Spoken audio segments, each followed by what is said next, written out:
customer success management. How do you? What's the foundational? What's the word I'd use here? Uh, what's the philosophical grounding that you're using to make this thing fungible? Absolutely. So people think account management 2.0 Yeah. or customer service on steroids, and it's actually not. Its own dedicated discipline and vertical that was born back in 2005. Originally at Salesforce, the first software as a service, massive successful company, and what they developed still rings true in the industry today. So we can define what anyone's definition of success is by their desired outcome plus their desired experience. Give me what I want and do it in a better, less friction filled experience than your competition, and you will have delivered a higher volume of success. And so it comes down to the 3Ds. We define what that is for the human again, and it's not accounts and it's not logos, it's people, personal, professional, everything involved.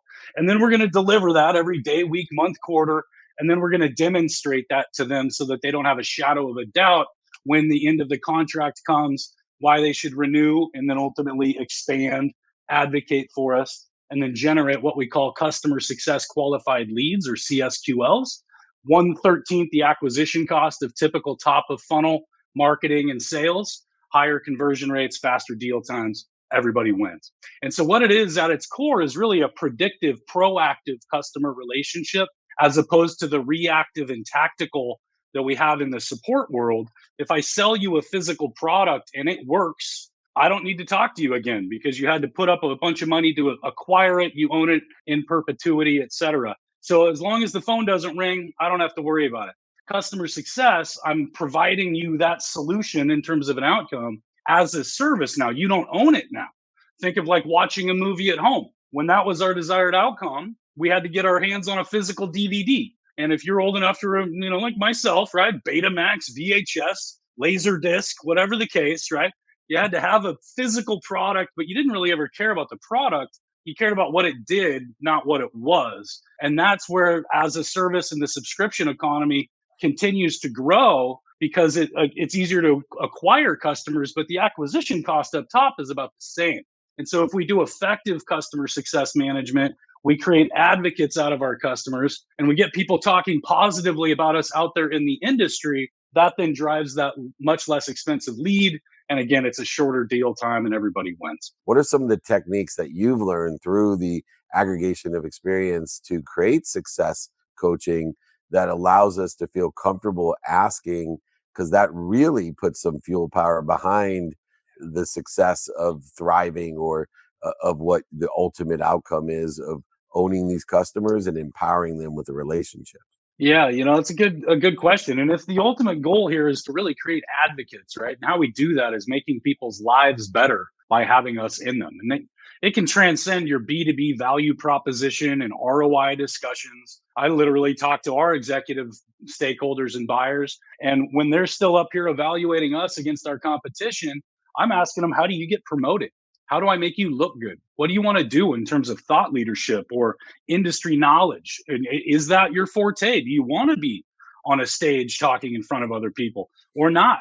And I really start to paint that picture of not only just what they want to accomplish in terms of desired outcomes, but then we talk about how you want to accomplish that so that I can fit into your work style and what works for you.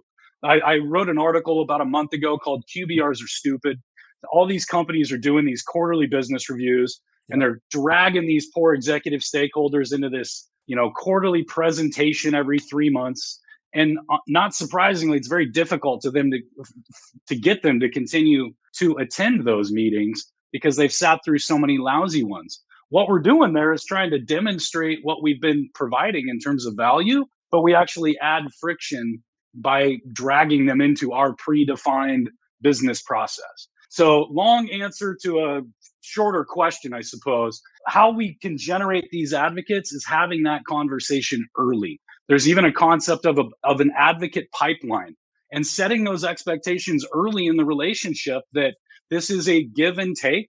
And I want to make you successful in whatever way I can and help you get there in whatever way I can. And in return, I'm going to ask for more than just capital from your company. Doesn't have to be a big Herculean case study that takes everybody's, entire weekend away. And maybe people read it, maybe they don't, but some form of customer advocacy so that we can start generating those leads. That's where that exponential growth concept can really start to take hold. And people might say they got a funny looking logo, but their content makes sense. And then the person they talk to, we didn't have to market to them, and they found out about us, and hopefully we can provide a solution for what they need.